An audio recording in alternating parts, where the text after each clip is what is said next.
Hello everyone, it's Morgan here. I was sitting here filming myself mess around with paint, and I thought, why not just do a live stream? So I am intentionally being very, very messy right now, just to kind of get out of a little block I'm having in my brain creatively. So what I like to do a lot of times is just go out in the garage and just paint away without any rules. The only real rules that I create for myself is kind of keeping the cool colors and the warm colors separate so I don't just end up with tons of muddy colors. So yeah, I apologize. I can't really see too much of the comments because of the way that I have the camera set up, but I just wanted to share with you all a little bit about why I'm painting on paper and not canvases. And I thought, I was like, this is something I could make a live stream about. So I paint on lots of paper. And, I was thinking about it this morning. I was like, I don't have a single canvas in my garage. And I said to myself, I'm like, well, yeah, I don't paint on canvases because I'm afraid to paint on canvases. One, I don't really know what I'm doing. And two, I'm so afraid that I'm going to fall in love with it, and then I end up with a whole bunch of canvases that nobody wants. And then I'm stuck with all these canvases in my garage, and I have no idea what to do with them. So I was just thinking, I was like, wow, well, isn't that interesting, though? Like, I have this fear, but it doesn't stop me from painting. So I'm still painting on these like cheap little pieces of paper that I got from not even the craft store. Like, I didn't even get this paper from the craft store. That's too intimidating for me. I got this paper from the like office supply store up the road. And the reason why I did that was because, well, I'm less intimidated by that, but I still want to paint. So I was like, I think that's kind of a lesson in life that just because you're afraid to do something, it doesn't mean that you have to not do it completely. Maybe you just find a different way of doing it. Like, I was like, well, a lot of people have a fear of public speaking. It's like, well, maybe it's not always a fear of public speaking, but it's the kind of people that you think you might have to speak in front of.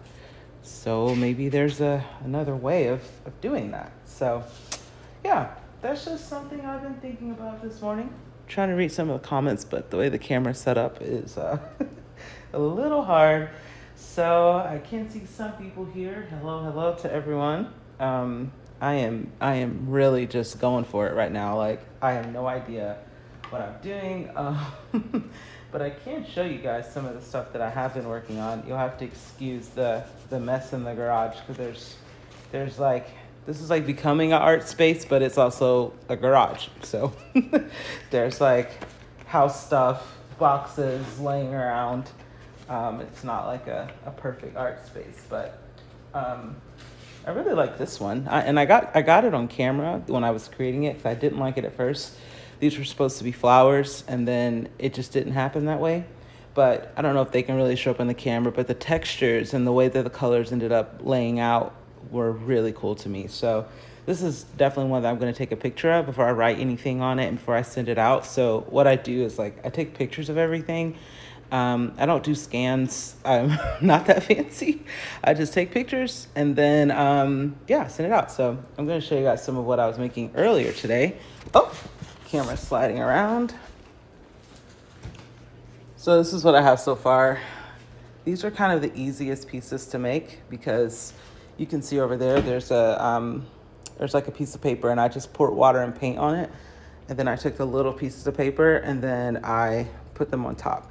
And yeah, it's just so cool how each one comes out. Like, it's so easy. And I'm just using regular acrylic paint. And like, I'm just kind of obsessed with seeing how each one comes out differently. I love it. And then it's so cool too because yes, this is a really small piece of paper, but because we have these phones that take these high definition photos, you can actually just take a picture of this, and then later on, like if you use any type of Procreate or if you use any kind of Adobe Fresco, which is what I use, those are iPad apps, you can add more to it later on. So that's what's so cool about painting on little pieces of paper is like this could someday, I can put this in Photoshop or Procreate and turn this into something more. So yeah, it's kind of become one of my favorite things. It's just painting on all these little pieces of paper and just seeing how it all comes together. So yeah, I'm gonna move some of these warm colors out of the way and show you guys some of what I like to do with the cool colors. And yeah, thanks everyone for tuning in. Yeah, it's I'm not using, I've actually bought quite a few watercolors. Watercolors, another thing I'm really intimidated by, and I haven't gotten back into it yet. So at some point I'm going to, but for right now, I'll show you what the watercolor process looks like, because I think it's kind of cool, because it's color and it's water, but it's not watercolor. So I will grab some more paper. Now, I will say, this cardstock paper, I don't know what kind of brand it is or whatever. It's just off-white cardstock paper. I love the way the blues, oh my gosh. I love the way, it's so specific, but I love the way blues appear on cardstock paper. Oh, I put the wrong color in there. What a fail. I don't think it's gonna mess me up. Wait, oh no, I didn't. Okay, sorry. Please ignore me, amateur hour. So I'll show you, take a brush. This is one of my favorites. And I just grabbed some blue, and I have water on there, as you can see. And you can kind of just put it on the page. And then the water is blue now, but you can do this with regular clear water, and you just pour it on top, just a little bit. And this is just acrylic paint. Now, as you can see, it's running everywhere and it's going crazy because this is not watercolor. But I use other pages to like kind of create different effects. So that's how you kind of get these different watercolor textures without actually using watercolor. So that's not technically a painting, but what I do is I take pictures of these. You can see all those little lines in there and stuff. Like, it would take me hours to get that digitally. And I just did that by accident, just in this one setting. So there's a lot you can do with that. And now that this one's kind of drying, you can see some more cool colors, some cool stuff that happened in there, just by kind of, letting the water do its thing. And you really don't need that much. It is very messy because, you do have I have actual watercolor mixed media paper over there, and that's not what this is. But what I actually like is how these different effects that you can kind of get by using the paper that you're not supposed to use. It just kind of makes it go crazy, which is really fun. And then I'll take like a little piece of paper and I'll just like put it on top and create even more effects. So yeah, and there's just like a million different ways you can play with this. And I'll show you. So that's what I did. I don't know if this is gonna fit on camera, but that's what I did with this big piece of paper. Now this is like your kind of more traditional mixed media paper. So you can use this paper for watercolor or collages, whatever. Like, it's kind of like a multi-purpose art paper. So I'll show you a little bit of what it looks like when you do it on this. So like, this might be kind of like a weird, not cool artist analogy, but the way I kind of see it is like, how like if you get a taco from like a fast food place that's like not authentic, but then like you get a taco from like an authentic place. Like, for me, I'm never like, oh, the taco from the authentic place, obviously it tastes better, but like the cheap taco, it's not comparable. It's just something entirely different. So it's kind of a weird analogy, but I'm just like, yeah, it's not trying to be the real taco, because it never can be the real taco. And that's kind of how I feel about regular paper. It's just like, yeah, it never can be art paper, but if it's the only thing available, you can still use it. So that might be a really weird analogy, but yeah, like I'll give another example, like mac and cheese. Like, I'm like, my mom makes the best mac and cheese, but if I eat mac and cheese from somewhere else, I'm like, it'll do, but I'm not gonna compare it to her mac and cheese. It's never gonna be that. So instead, I'm just like, yeah, I'll take this for what it is. And that's what I feel like regular paper can do. It's just like, okay, if it's all you have, you can do some cool stuff with it. But, once you do have the once I work up the courage to actually use the real paper, I can do some cool stuff. So you see how there's like pools of water in here? So that's where I'll kind of create like different things by doing that. So yeah, and I just don't worry. I don't care what it looks like. I'm just looking for stuff that looks cool. You just keep going, just keep going. And yeah, after it dries, like it looks even cooler. And again, I take photos of all of this stuff. And if you know the app, there's an app called Visual Supply wait, is that what it's called? Visco, VSCO, Visual Supply Company. Yeah, that's what it's called. So a lot of times I'll even take the art and then I'll crop it. And then I'll like even go in and like change the colors like in like a photo editing app. So I'm all about breaking the rules when it comes to art. You know, it's like you have rules so many places in life. It's like if you drive a car, there's like a gazillion rules to keep yourself safe. If you work a job, there's rules on how the job is supposed to be done. Like there's rules on how to cook without catching the house on fire. But when it comes to painting, I just try to have as few rules as possible. And another thing that I've found is like, for whatever reason, when I'm just sitting out here in the garage, and I got out here early because I live in Arizona and it's going to get hot. I'm like, this is where my inner critic is super quiet. Like, I am not even worried about what my inner critic has to say, because I do have one. He has a British accent, and he has lots of opinions on my work. Sorry if you have a British accent. I just don't know why. I literally hear like this British accent guy in my head who's just like, it's okay. Like, it's not the greatest about so many things that I make. And for whatever reason, he's just really quiet right now. So, yeah. Even when I make these live streams, like there's nerves around that. I'm like, oh my gosh, there's probably real artists watching this, just shaking their head thinking, what is she doing? She's destroying the art. But you know, I'm like, it's quieter. It's not completely gone, but the inner critic is quieter. So that's one thing I actually asked on my podcast. I was like, I want everyone listening to take that with you. Like, go throughout your day and find the places where your inner critic is the quietest. So let's say your inner critic is Gordon Ramsay. I will say I don't think he's that intense. But yeah. I actually think my inner critic is very much so. I studied in England when I was 19, and I was in an English program there, and I felt very intimidated being like the only American, the only black person in the class. And I had this professor, and he just hated everything I wrote, so it's probably him.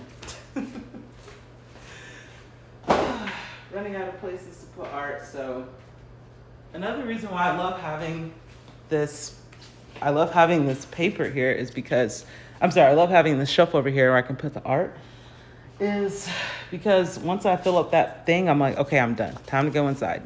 Like right now, I think pretty sure my son is still sleeping. My husband's just chilling inside. And it's so easy to like kind of get lost in the creative process. And you're like, oh no, like I don't have as much time to make as I wanted and all that kind of thing. So that's the cool thing about painting like in physical spaces is like eventually you run out of space. Like you run out of paper or your paint dries up or something. And it's just like, okay, it's time to take a break. Oh, I love how this one came out. Oh my gosh. That's so cool. Like, I was just talking away, and I came with this. And, yeah, wow. I don't know. It may not even look as cool on camera, but I love it. But, yeah, I actually only have a few more pieces of paper here, and then before I will have to open up a new pack. So let me see if I can answer some questions. Let's see. What cards are you using? I don't remember what the original package looks like, but I think they were, I can't remember if I went to Staples or Office Depot, but I went to like a office supply store and they sell blank index cards. Yeah, that was it. And they're really flimsy. I will say there are some better ones out there, but I hadn't done it in so long. These are just the ones I had, but they're working. they can't handle a ton of paint, but they can handle this. I mean, I've had some of these in the house that days later, I mean, they still look really good and the colors hold up. So yeah, they're okay. They're okay. Okay, I think that was the only question. Yep. Okay. Well, thank you guys so much for watching. And I appreciate it. Oh, someone said, how do you make this digital? So what I do is I take pictures of these, and you can actually see a little bit of, I made a video somewhere on my, I think it's a reel. I made a reel where I show how I take a picture of it and then I just put it on Adobe Fresco and then I just paint on top of it. So there are tons of technical ways to do that kind of thing, and I don't do that. I just kind of do my own thing, and I just literally take a picture of it and I try to get as few shadows as possible. And then I put it on, I just take a picture and I just bring the picture into Adobe Fresco, Procreate, whatever, and then I just kind of paint on top of it. Now you can get even more technical with it because there's a lot of people who will, they create assets. They're called assets. And what they do is they create watercolor assets and stuff. And they'll take a page like this and then they'll put this into Photoshop and they'll actually go out and remove the background and make it transparent and create all these really cool swatches and stuff. So if you've ever used an app and you've seen little watercolor blobs and stuff like that, that's how a lot of people make it. And yeah, there's a few more steps with that process. Yeah, I am significantly less organized, but yeah, that's just a little bit of what I'm up to on this Saturday morning, and now I'm getting paint everywhere. I think I'm gonna go because I may have just lost a few. Oh no, okay. So here's a mistake. I didn't realize this red piece was under there. So yeah, now that turned into something that I don't like. So, oh well. I did see one question on there. I didn't read the whole thing, but it was about mistakes. And one thing I do is, so I'm a little bummed because I did not want to get blue on this piece. I thought I had moved this already, but it's too late. So typically what I will do in those situations is I may actually just grab a pair of scissors and I just may cut off the part that I like. And I may not even send that to anyone. I may just keep that as for my own, oh, I just like that bit, or I'll take a picture of it anyway. And then I might even go in, if you're using Adobe Lightroom or something, you can go in and bring out the blues if you want and turn it into another color. So yeah, I may do that. That's a lot of what I do with the mistakes. And I think that's why I like working with abstract art, is because there's so much you can do when you make a mistake. Sometimes it's harder, if you're painting a portrait of someone and the eyes aren't proportioned like you want, I feel like that could be a little different, if you're trying to paint a portrait for somebody as a gift and they're sorry, but my eyes don't look that way. So I think that's why I like abstract art, is because there's so many different things you can try. And it doesn't have to be perfect, and sometimes you make mistakes and then you just end up keeping it for yourself because you're well, I like the way it looks and I'm just gonna make it my own. So well, thank you all so much. I just saw someone said they just got their 2022 planner. Thank you so much. I'm so glad to hear that. Candace, Mom Life. And how do I get started when I'm afraid that others won't like my creativity or what I produce? I totally understand that question. Just make something that honestly makes 5-year-old you happy. If nothing else, I think that's just the best place to start. This right here makes 5-year-old Morgan so happy. I love playing with paints, but I was super messy. And, I couldn't just go drive to the store and buy my own paint. And now that I get to do that, I'm that's a huge privilege that I have. And I know that 5-year-old Morgan would just be so happy that I'm sitting here doing this. And I've done this several times, and this is the first time I'm ever sharing this part of the process on a live stream. So it takes time to practice the courage to share, even if you're just sharing, your very imperfect process. It's something like I shared at the very beginning. I'm I don't like painting on canvases because it terrifies me. But someday I'll get back to that point, and I'll share it. So Yes. Someone asked how you got your placement at Nordstrom. I have a ton of Mercy as a poet, and it's hard to pitch to big names. Yeah. So what I actually did is I collaborated with a company called French Studio, and they actually take a lot of my art. And I'll show you something real quick. So this right here actually was created in the process of what I'm doing right now. So the original painting of this was actually like, yeah, it was like this. Like I had painted some blue on top and I painted some yellow on the bottom. The pink was not here. It was a white piece of paper.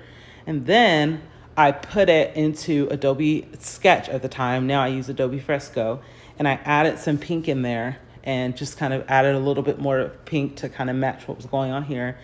Played around with the blue a little bit, added some there. Those are pencil strokes I added on top. But this was like an original, like literally the original was this size. It was this size, probably on a card just like this.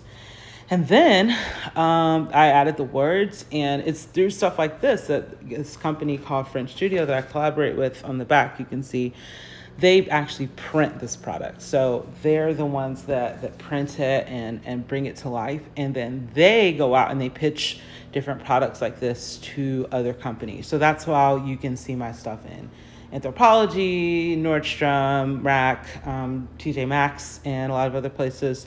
So yeah, it's a lot of collaboration. But if you had told me 3 years ago that would happen, I would not have believed you. I'm like, wait, what do you mean? I just make art on my iPad, and sometimes I turn it into prints. So yeah, that's what I use. And then finally, someone asked about which paints that I use. A lot of times I just use whatever the craft store is selling, like just the basic acrylic paint. So I'm pretty sure I got this at Michael's, which is a craft store.